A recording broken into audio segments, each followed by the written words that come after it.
பாக்கியலட்சுமி அடுத்து என்ன நடக்க போகுது அப்படின்னா, இங்கே கோபி அடுத்தது பாக்கியாட்ட எப்படியாவது பேசி அவங்களுடைய மனசை மாற்றிடணுன்னு ட்ரை பண்ணுறாரு. ஆனால் பாக்கியா பொறுத்த வரைக்கும் என்னால் இனிமே கோபியை நம்ப முடியாது. கோபி எனக்கு பிடிக்கலை. கோபி என்னைக்கு என்னை விட்டுட்டு போனாரோ அன்னைக்கு எல்லாம் முடிஞ்சு போச்சு அப்படிங்கிறதுல ரொம்ப உறுதியாக இருக்காங்க.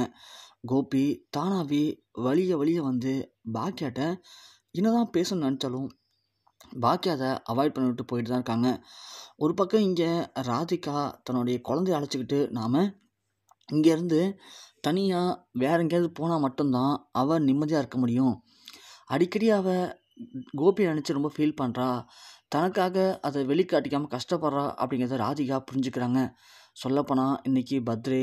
ஸோ கண்டிப்பாக டேடி வருவார் அப்படின்னு இங்கே மைஹோ தன்னுடைய பர்த்டே ட்ரெஸ்ஸை கூட கழட்டாமல் நைட் வரைக்கும் வெயிட் பண்ணுறாங்க. அதெல்லாம் பார்க்கும்போது ராதிகாவுக்கு இங்கே ரொம்ப கஷ்டமாக இருக்குது. ரொம்ப வேதனைப்படுறாங்க ராதிகா. கமலாட்ட சொல்கிறாங்க, அம்மா மையோவை பார்த்தீங்களா, ரொம்ப ஃபீல் பண்ணுறாமா. இதுக்கு மேலே நாம் இங்கே இருக்கிறது வேஸ்ட்டுமா. நைட் ஆகிடுச்சு. இது வரைக்குமே கோபி இங்கே வரணும்னு யோசிக்கவே இல்லை. அவ்வளோதாம்மா கோபியோடைய மனசாட்சிலாம். அந்த ஆளுக்கு மனசாட்சி உறுத்தலை போல். இவரோட போய் நான் கல்யாணம் பண்ணிட்டேன்னு நினைக்கும் போது எனக்கு ரொம்ப கஷ்டமாக இருக்குமா. இனிமேல் இங்கே பொறுத்திருக்கிறது வேஸ்ட்டு, நம்ம கிளம்பிடலாம் அப்படின்னு இங்கே ராதிகா பேசிகிட்டு இருக்காங்க. இன்னொரு பக்கம் பார்த்தா நம்ம கோபி சரி இன்றைக்கி போக முடியல, நாளைக்கு போய் நம்ம மயோவுக்கு ஒரு gift பண்ணி மயோவை பார்த்து வந்துடலாம் அப்படின்னு முடிவு பண்ணி இங்கே கோபி ஒரு நகையை பார்த்துட்ருக்காரு. அதை ஈஸ்வரி பார்த்துட்றாங்க.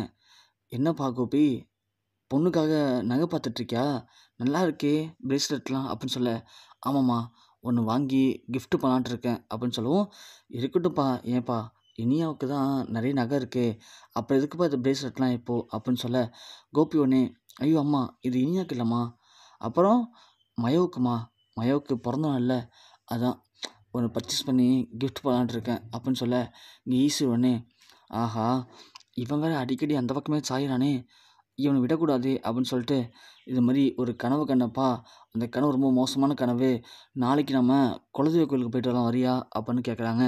கோபி ஒன்னே, நாளைக்காம்மா, நாளைக்கு நான் சொன்னேனேம்மா மயோவை பார்க்க போகணுமா நாளைக்கு நான் அப்படிங்கிற மாதிரி கோபி சொல்ல, உடனே ஈஸ்வரி ஒரு காரணத்தை சொல்லி ஸோ கோபியை தான் பக்கம் இழுக்கிறாங்க.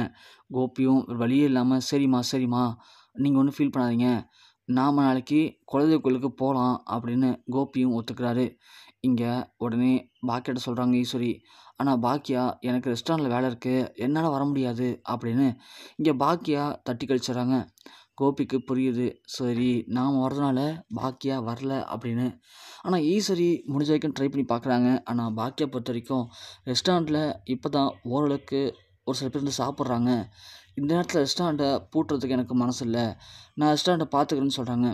இனியா ஒன்று, ஏம்மா இப்படி பிஸ்னஸ்லேயே போயிட்டுருக்க, எங்களோட டைம் ஸ்பெண்ட் பண்ண உனக்கு ஆசையாக இல்லையா அப்படின்னு கேட்குறாங்க. இல்லை இனியா, இந்த ஒரு டைம் மட்டும் நீங்கள் போயிட்டு வாங்க, அடுத்த டைம் வெளியே போகும்போது கண்டிப்பாக நான் வரேன் அப்படின்னு இங்கே பாக்கியா சொல்லிடுறாங்க. சரின்னு இங்கே ஈஸ்வரி, இனியா, கோபி, சலியன் 4 பேர் மட்டும் இங்கே குலதெய்வ கோயிலுக்கு போகிறதுக்கு கிளம்பிடுறாங்க. கிளம்பி இவங்க எல்லாருமே ஜாலியாக கிளம்பி போகிறாங்க. இந்த பக்கம் பார்த்தா நம்ம கமலா இதை பார்த்துடுறாங்க. எங்கே போகிறாங்க மாப்பிள்ளை இவங்களாம் சேர்ந்து அப்படின்னு போய் ராதிகாட்ட சொல்கிறாங்க. ராதிகா பாத்தியா மாப்பிள்ளைய, இந்த ஈஸ்வரி கூட இனியா கூட சலியன் கூட ஏதோ காரில் எல்லாம் பேக்காக தூக்கிட்டு போகிறாங்கடி, போகிறத பார்த்தா ஒரு வேளை இவங்க எதுவும் வீட்டை காலி பண்ணிட்டு போகிற மாதிரி தெரியுதுடி எனக்கு அப்படின்னு இங்கே கமலா சொல்ல, ராதிகா ஒன்று, ச்சே கோபி இந்த அளவுக்கு மோசமாக இருப்பான்னு சத்தியமாக எதிர்பார்க்கவே இல்லை. கோபியோட மனசு என்ன கல்லா, இந்த அளவுக்கு மாறிட்டாரே, இவரை போய் நம்ம எப்படி காதலித்தோம், நம்ம நினச்சா நமக்கு ரொம்ப அசிங்கமாக இருக்கே, நம்மளால் இன்றைக்கி நம்ம பொண்ணோட வாழ்க்கை கெட்டு போச்சே அப்படின்னு இங்கே ராதிகா ரொம்ப ஃபீல் பண்ணுறாங்க. ஃபீல் பண்ணிவிட்டு உடனே வண்டிக்கு கால் பண்ணுறாங்க. கால் பண்ணி இது மாதிரி நாங்கள் வீட்டை காலி பண்ணணும், எனக்கு ஒரு 2 ஆளும் ஒரு வண்டி அனுப்புங்க அப்படின்னு சொல்லி பேசுகிறாங்க. அதேமாதிரி வண்டி வந்து இங்கே ஜாமான் வச்சு ஏற்றிட்டுருக்காங்க. பாக்கியா ரெஸ்டாரண்ட்டுக்கு போயிட்டு வரும்போது ராதிகா வீட்டை பார்க்குறாங்க. வண்டியில் ஜாமான் ஏற்றுறதை பார்த்து பாக்கியா செம ஷாக்காக வராங்க.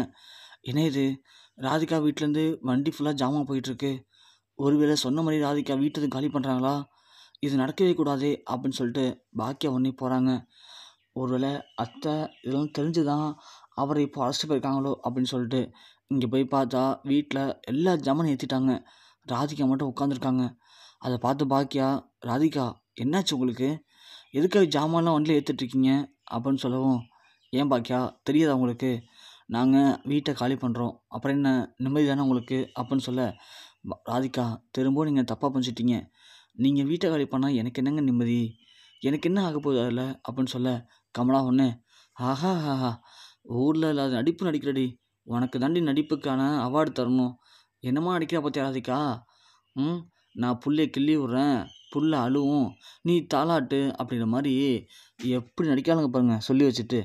ஆனால் நீங்கள் மாமியார் மருமக மாதிரி தெரிலடி, அம்மா பொண்ணு மாதிரி நடிக்கிறீங்க, நல்லாவே சூப்பராக நடிக்கிறீங்க அப்படின்னு கமலா சொல்ல, இங்கே பாக்கியவனே ராதிகா யார் என்ன சொன்னாலும் சரி, எனக்கு தெரியும், நான் சொல்கிறத கேளுங்க, நீங்கள் நம்புவீங்கன்னு நான் நினைக்கிறேன்.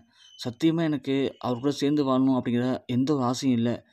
என்றைக்கு அவர் நான் எதுக்குமே உதவ மாட்டேன், நான் அன்யூசஸ்ன்னு தூக்கி போட்டு போனாரோ அன்னைக்கு தான் உண்மையிலேயே நான் யாருங்கிறத நானே புரிஞ்சுக்கிட்டேன். அன்னையிலேருந்து இனிய வரைக்கும் அவரை பற்றின எந்த ஒரு எண்ணமும் எனக்கு இல்லை. என் வாழ்க்கையில் அடுத்து நான் என்ன சாதிக்க போகிறேன், என் வாழ்க்கையை அடுத்து எப்படி நான் கொண்டு போக போகிறேன் அப்படிங்கிறதுல நான் ரொம்ப கவனமாக இருக்கேன். அதுக்கான வேலையை தான் நான் பார்த்துட்ருக்கேன். அப்படி இருக்கும்போது நான் எப்படி ராதிகா அவர்கிட்ட திரும்ப பேசுவேன், எப்படி பழகுவேன்? உங்களுக்கு தெரியாதா? எங்கள் அத்தை தான் அவருக்கு உடம்பு முடியலன்னு அவரை அங்கேயே தங்க வச்சுருக்காங்களே தவிர, மற்றபடி எனக்கு அவர் மேலே எந்த ஒரு அன்புமோ அக்கறையுமோ பாசமோ கிடையாது ராதிகா. ப்ளீஸ் புரிஞ்சுக்கோங்க அப்படின்னு இங்கே பாக்கியா சொல்ல, ராதிகா ஒன்று அதெல்லாம் ஓகே தான் பாக்கியா, அப்போ இன்னும் அவர் வீட்டில் வச்சுருக்கீங்க? அது மட்டும் இல்லாமல் நாம் என்னதான் எல்லாருமே அவரை என் கூட வாழ வைக்கணும்னு நினச்சாலும் அவர்கிட்ட மனசில் ஆசை பாசம் இருக்கணும்ல. அவர் மனசாட்சி அவருக்கு இருந்தால் மட்டும்தானே அவர் வந்து வாழ்வார். ஆனால் அவர் 4 வீடு தள்ளி தான் இருக்கார். மயோவுக்கு நேற்று பிறந்த நாள், இது வரைக்கும் மயோவை வந்து பார்க்கவும் இல்லை, ஒரு ஃபோன் பண்ணி கூட பேசவும் இல்லை.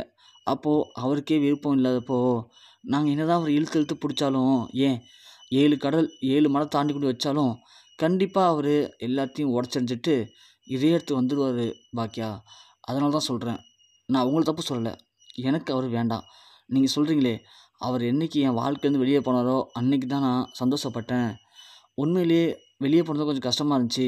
அதுக்கப்புறம் தான் தெரிஞ்சது நாம் யார், நாம் ஏன் இவ்வளோ நாள் கூண்டுக்குள்ளே அடப்பட்டு கிடந்தோம், நமக்கும் எல்லா திறமைகளும் இருக்குது, நம்மளே சாதிக்க முடியும்னு இன்றைக்கி வெளியில் வந்து சாதிச்சிட்ருக்கீங்க இல்லையா? அந்த மாதிரி தான் பாக்கியா. நானும் இந்த கல்யாணம் வர கூட்டில் என்றைக்கு கோபியை கல்யாணம் பண்ணிட்டனோ அன்னைக்கு என்னோட நிம்மதி போச்சு, சந்தோஷம் போச்சு. எப்போ பார்த்தாலும் அவரை பற்றி யோசித்து யோசித்து நான் மைண்ட் டார்ச்சர் அனுபவிச்சிட்ருக்கேன்.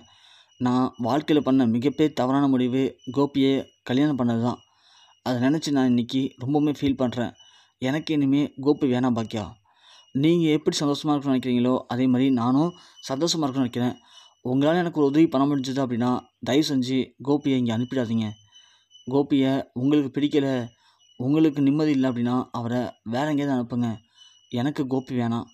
நான் உண்மையிலேயே இந்த வீட்டை சந்தோஷமாக தான் காலி பண்ணிட்டு போகிறேன். இனிமேல் என் பொண்ணுக்காக நான் வாழ போகிறதா முடிவு பண்ணிட்டேன்.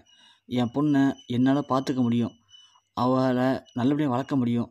அதுக்கு எனக்கு இனிமேல் யாரும் தேவையில்ல. நான் வரேன் பாக்கியா அப்படின்னு சொல்லிட்டு ராதிகா கிளம்பி போயிடுறாங்க. பாக்கியா யோசிக்கிறாங்க, என்ன பண்ணுறது இப்போது? கோபியை பற்றி ராதிகா இப்படி பேசிட்டு போகிறாங்களே அப்படின்னு சொல்லிட்டு இங்கே பாக்கியா சரி எல்லாம் கோயிலுக்கு போனவங்க வீட்டுக்கு வரட்டும், வந்தவொடனே ஏதாவது ஒன்று பேசி கோபியை முதல்ல வீட்டை விட்டு வெளியே அனுப்பணும் அப்படின்னு பாக்கியா வீட்டுக்கு போகிறாங்க.